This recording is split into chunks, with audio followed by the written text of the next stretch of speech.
The most confusing kind of heartbreak is when someone loves you and still leaves. There is a specific kind of pain that does not come with a clean story. Not the heartbreak where someone treated you badly and you finally walked away. Not the kind where love slowly faded and both of you quietly accepted it. Not the kind where there was a betrayal you can point to, a moment that explains everything. This is different.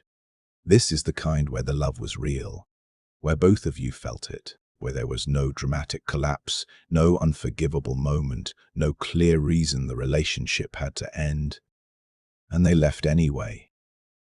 They looked at you, maybe with tears already forming, maybe with a steadiness that cost them more than you knew, and said some version of, "I love you. I genuinely do, and I cannot keep doing this." No accusation, no contempt, no anger that would have made it easier to understand. Just a quiet, devastating exit from something that, from where you were standing, still felt completely alive. If you have been through that, if you have spent months or years trying to reconcile those two things that feel like they cannot both be true, this is for you. Because here is what almost nobody explains. Both things can be true at the same time. The love can be real and the relationship can still have to end. Not because someone lied, not because the feelings were performed, but because love does not exist in isolation. It exists inside two human beings, each carrying their own history, their own fears, their own future, their own unfinished internal work. And sometimes that complexity cannot be resolved by love alone. By the end of this video, you are going to understand exactly why, not in a way that makes the pain smaller, but in a way that finally makes it make sense. And when you have been living inside confusion for a long time, clarity feels like relief. Let me show you something that might feel familiar. 2 years in, maybe 3, the relationship was not perfect. No real relationship is. But it had depth, the kind that takes time to build and feels rare once you have it. Conversations that actually went somewhere. Moments of vulnerability that caught both of you off guard. A quiet ease that comes from feeling known and knowing someone back. There was a moment, maybe more than one, where they said something real. Not rehearsed, not performative, just honest. And you felt it before you even processed it. That was real. Then something shifted, not loudly, not dramatically, subtly. They were still there, still present, still responding, still saying the right things when you asked if everything was okay. But something underneath changed. You could feel it, but you could not name it. You asked. They said they were fine. You believed them because you wanted to. You gave it space. You stayed patient. You tried not to create problems that were not there. And then one day, the conversation happened, their voice soft in that specific way that tells you, before a single word lands, that something permanent is about to change. "I love you. I really do. But I cannot keep doing this." That sentence breaks people differently. Because your mind can process falling out of love. It can process distance. It can process betrayal. Those have logic. This does not. Loss without a clear cause. Love without a reason to end. And that is where the confusion lives. Because if the love was real, and you know it was, how does someone leave? That is what we are going to answer. Completely.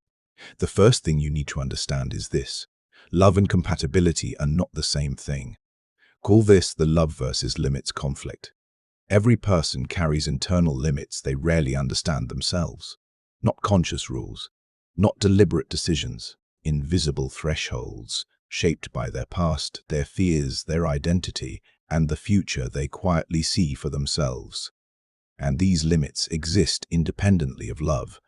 That is the part that is hardest to accept. Someone can love you deeply, genuinely, completely, and still carry a limit that makes staying impossible.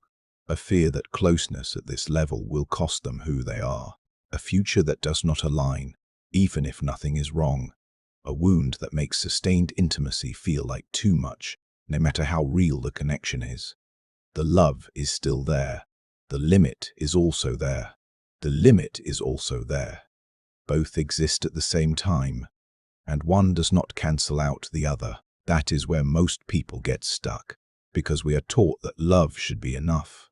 But love answers one question, compatibility answers another, and sometimes those answers do not match. Stay with this, because this is where it shifts. The second thing is something most people never name directly: the identity preservation instinct.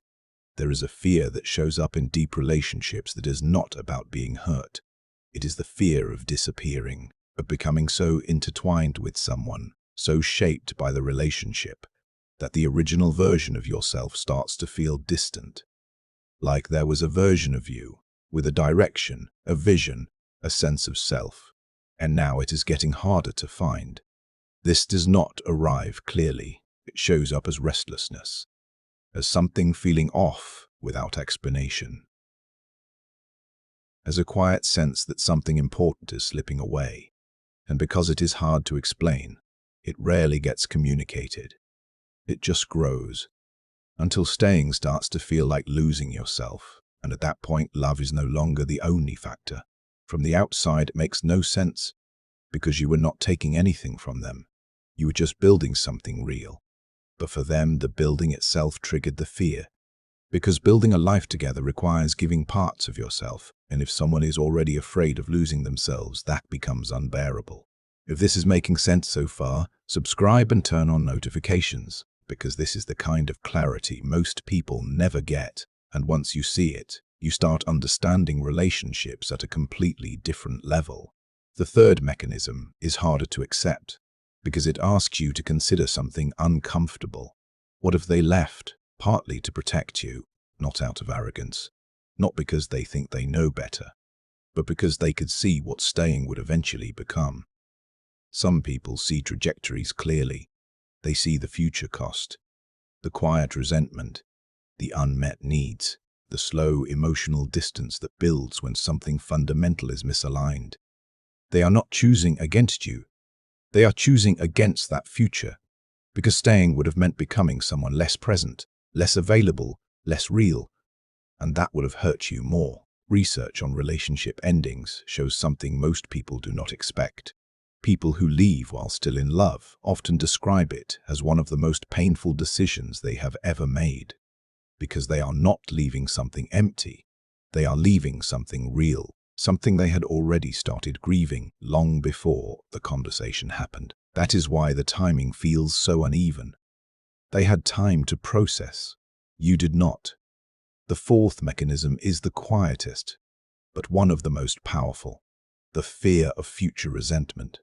They love you, they value what exists now, but they can also see the version of this relationship years from now.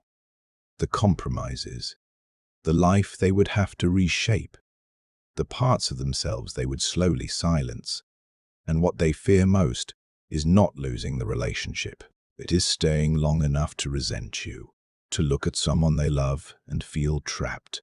So they leave earlier, not because it is easier, but because it is more honest. They choose short-term pain over long-term damage, not a better person. Alignment. Now bring this back to your own experience. Did they keep telling you the love was real, even at the end?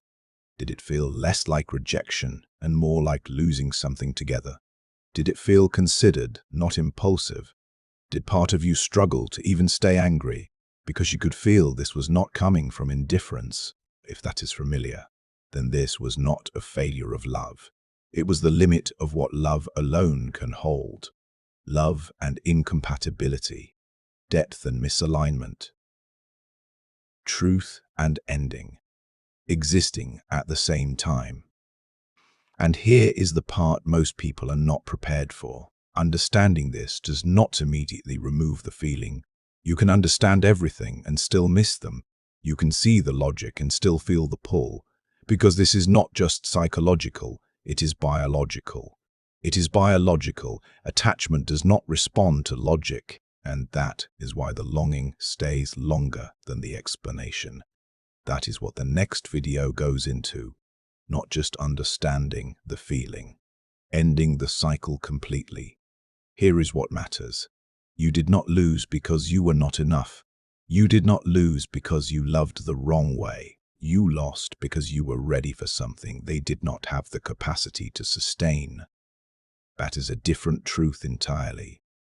Real love and sustainable love are not always the same. Someone can love you fully and still not be able to build a future with you.